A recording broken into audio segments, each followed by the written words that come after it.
It's kind of cool that I'm doing this video today. It's the last day of October right now, and October is Dysautonomia Awareness Month, and POTS is under that umbrella term. It's a dysfunction of the autonomic nervous system, so you're gonna hear more about it. Some days it makes homesteading very hard, but I'm going to talk to you about how I manage it with a homestead. So there are two very important rules when you're dealing with a chronic illness and homesteading. The first is, on good days, do everything you can. Try to work ahead so that rule number 2 can be followed. And rule number 2 is, on bad days, you do just what absolutely needs doing and nothing more. Because if I were to try to go beyond what was absolutely necessary, I would be prolonging my bad days, and that would not help our homestead at all. So I need to take these days to predominantly rest, and then come back at it extra strong once my body gets the rest it needs. I just love the morning sun coming in and hitting the hill and the trees. It's just beautiful. Now look at that funky mushroom. That's in the chicken yard. One of the things that needs doing, at the very least, would be feeding and watering the animals that cannot wait or that cannot fend for themselves.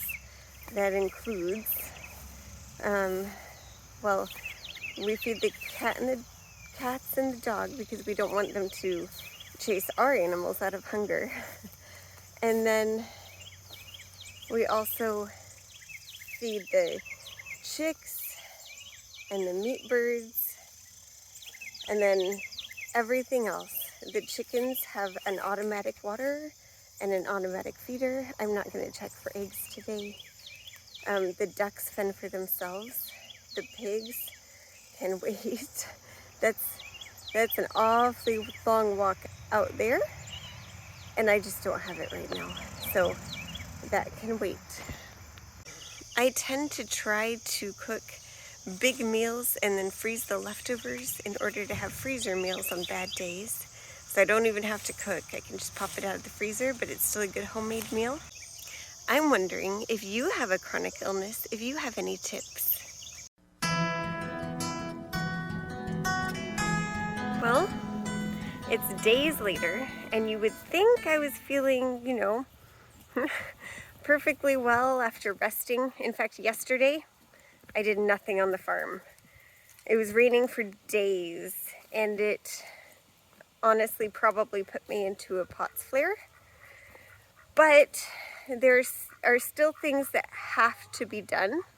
I just need to be careful, because if I overdo it, this POTS flare will continue.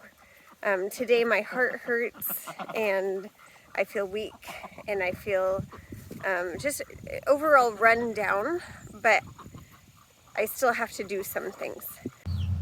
Well, I came to check how many eggs there were, and this little one is apparently in the process of laying one for me. Do you mind if I move you and take a peek? I know. Thank you. Ooh, that's a bunch. 2, 4, 6, 8, 10, 12, 14, 16. Now, you see how these are kind of messy? That won't happen if you stay on top of your cleaning out your nesting boxes. Ours get a little messy, and then we feed the messy ones to either the dog or the pigs. But honestly, that's part of working with a chronic condition on a farm. You just do what you need to, and either you get the eggs that are nice and clean because you've cleaned it out, or you get awful putrid eggs that you almost loathe to touch because it hasn't been cleaned out in a while. I think this is one of those things that has to be done today, unfortunately. And the strange thing is, when I have this, like, okay, normally on healthy days, I can lift 50-pound bags and I can, you know, I'm a farm girl and I'm a tough farm girl. On days like today, this basket of 16 eggs feels really heavy. I just have to be careful to not do too much. But if I don't do enough, our farm just won't survive very well. So it's this constant balancing act. But it's possible.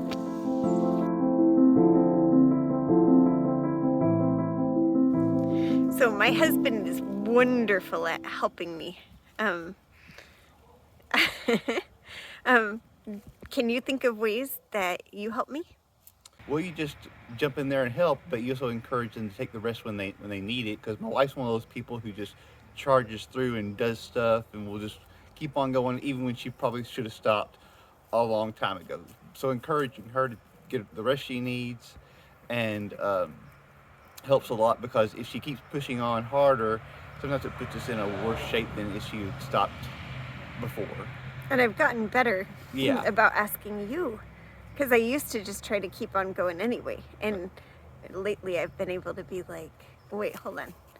Brandon, would you mind helping me? That's great, and we're husband and wife, so that's what we do. We help each other out, but it's not like it's a one-way street. She does the same thing for me. I do mandatory overtime, and it just wears on me. So she encourages me to get the rest I need. But when it comes to her, it's just like, oh, I can push through this.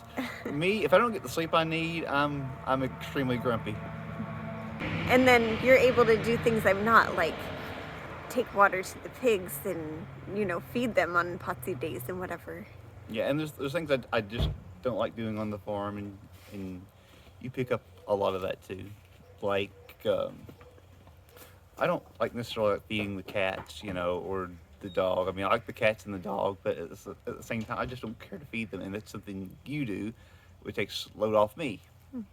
And you get the big stuff, like watering the chickens and watering the pigs and feeding the pigs, and yeah.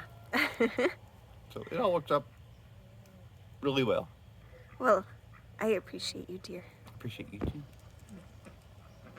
So what would you say to a couple who is thinking about starting a homestead, but one of them has a chronic illness? Well, I think I don't know, I won't say like you need go in with a plan, you know, but you need a good marriage, and each one needs to be considering of the others, you know, and support and stick with each other. And if you're not so good at that, it's not going to work out so well.